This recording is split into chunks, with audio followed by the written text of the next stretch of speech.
Hey everybody, it is time for another video.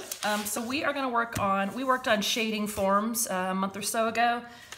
You guys did an entire drawing with 5 shaded forms, right? Well, now we're going to start playing around with little color and how to shade using color. So get yourself some paper and a few of your colored pencils. I just grabbed, like a green, a purple, an orange, a red, and a yellow. And what you want to do first is I'm going to start with, and we're going to do the 4 forms just like we did before. So I'm going to start with the circle. Now, if you want to try and practice drawing your own circle, what you do is you kind of get your pencil going before you actually start making a mark. And my entire arm is moving from my shoulder down to my hand. You're not like just doing it like this. You want to get that whole motion, and then you kind of start pressing your pencil down a little bit just to sort of get that circular motion. And then I'm just going to kind of fine tune it, pick that edge that I want, and then erase the marks that I don't need. Now, if, you're one of those people that's just not into learning something new and you want to cheat, trace a cup. All right, you guys at school, I do have compasses, but yeah, go ahead and give it a try and see if you can draw a pretty good circle all by yourself. It's not just a practice. So, what we're going to work on is we are going to shade this using color. Now, your first color that you're going to shade, or that you're going to color your sphere is up to you, okay? If you want to start with green, if you want to start with blue, I wouldn't recommend starting with something too dark because you're going to need a darker color to do your shading. So, orange or red, a blue, maybe if you had a light purple, but I wouldn't use a dark purple.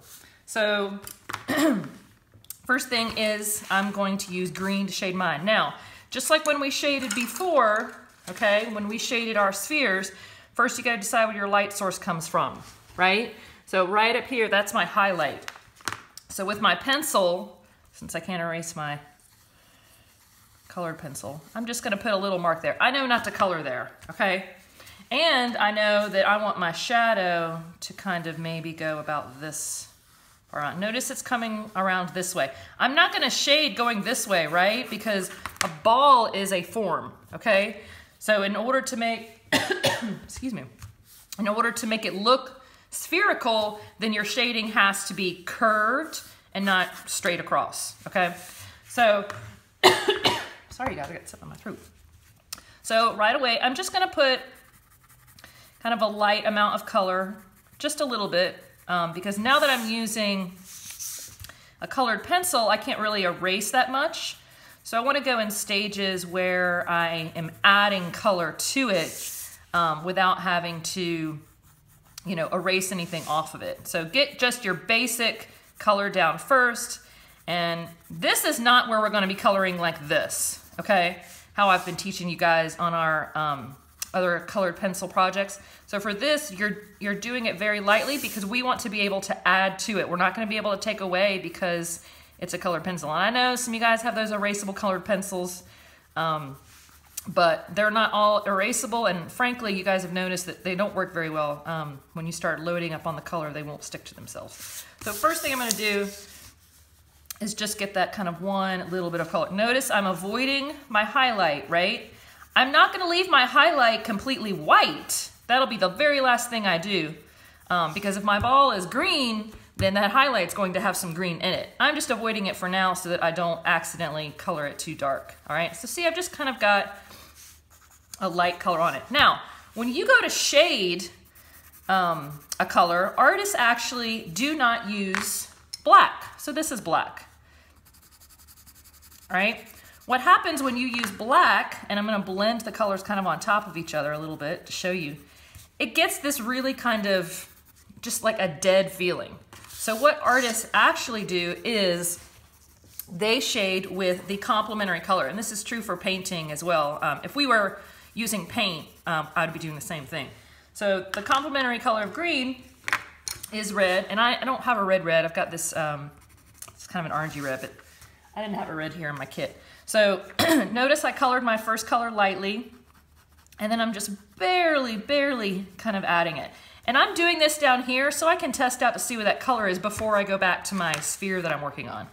And you really want to layer it up, okay? You're gonna start noticing that it's not really the red showing through. You're still seeing the green, and the green is the shadow, okay? So I'm just adding a little bit at a time. You wanna take your time, okay? You don't wanna go and start throwing on color on there all of a sudden. So I think I'm gonna use this one as my shadow. So I've already got my majority of my color on here. I know that my shadow is down here, so I'm gonna start adding a little bit more of my green, okay? And remember, just like with a pencil, as long as you keep that pencil in your hand, don't turn it, you'll get that nice flat edge, and it will be better to color, and you won't see all those pencil marks that I never think look good. So see how I'm already starting to get a little bit of value in my sphere there. Okay. Now I'm gonna start adding a little bit more of my shadow. So I'm gonna pick up my, and you know what? Take down a little bit more of this pencil. I got too much pencil. It looks all furry. Okay. So now I'm going to take that orange that I was talking about. This is my darkest side down here. So again, look, I'm barely pressing with this orange. Like I said, you can't, once you get it on there, you can't pick it back up. And I don't have my glasses on. I think I'm going outside the lines of my curve there, but I can add some more green. Couldn't find my glasses this morning. So see, I'm already starting to get that nice shadow on the other side of the sphere. I'm going to come back with a little more green. Again, I'm layering all of these colors together. I'm not just going green, orange. That is not going to look good, okay? It's going to be shading kind of like how we did with a pencil in order to get that look. I keep turning my paper so I can get to that roundness there and fix that up where I kind of went over the line. So what we're gonna do is you're gonna work on the four forms that we did the first time. We did the sphere, we did the cube, and we did the sphere, we did the cube, the cylinder, that's what I couldn't think of, and the cone. So we're gonna do the same thing with the colored pencils. And again, I just chose green. You don't have to choose green. You can choose whatever color that you want, but you're going to use the complementary color to create your shadows, okay? And almost done here. Now, almost finished. I just want to get a little bit of green on that highlight. And now that I'm looking at it, I'm thinking I might want to get some yellow in here just to brighten up that green a little bit, especially on those highlights. And then, of course, yellow's over the whole thing. Then I've got to go over the entire thing there. But you can see how that's starting to look like a sphere, right? Just like our pencils that we did, okay? So see, I need a little bit more dark. See how nice and dark my underside is? So I need to work on that a little bit more to get it down where I want it. And now I'm thinking maybe just a little bit of purple, just a little.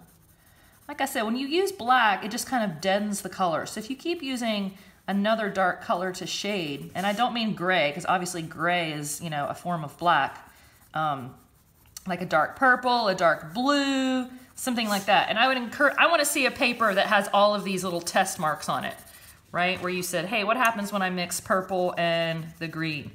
And then a little bit more yellow to it, okay? So I want to see that on your paper in addition to your shaded forms. So make sure you've got some little practice spots where you tried it out. Because we're going to practice these, and then we're going to do one big final drawing like we did when we were shading.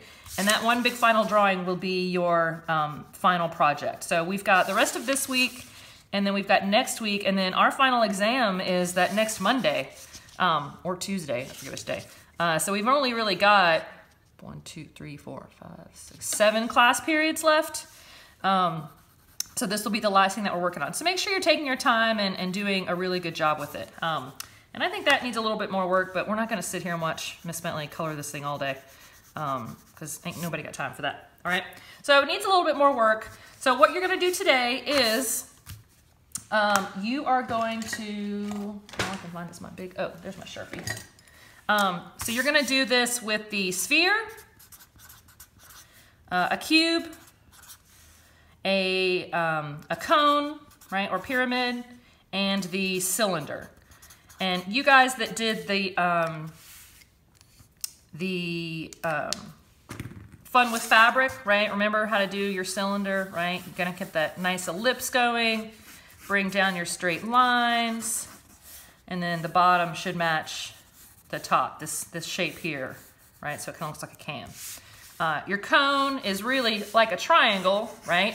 But the bottom is not gonna be straight, right? Because it's a rounded form, like a traffic cone, like an orange cone, right?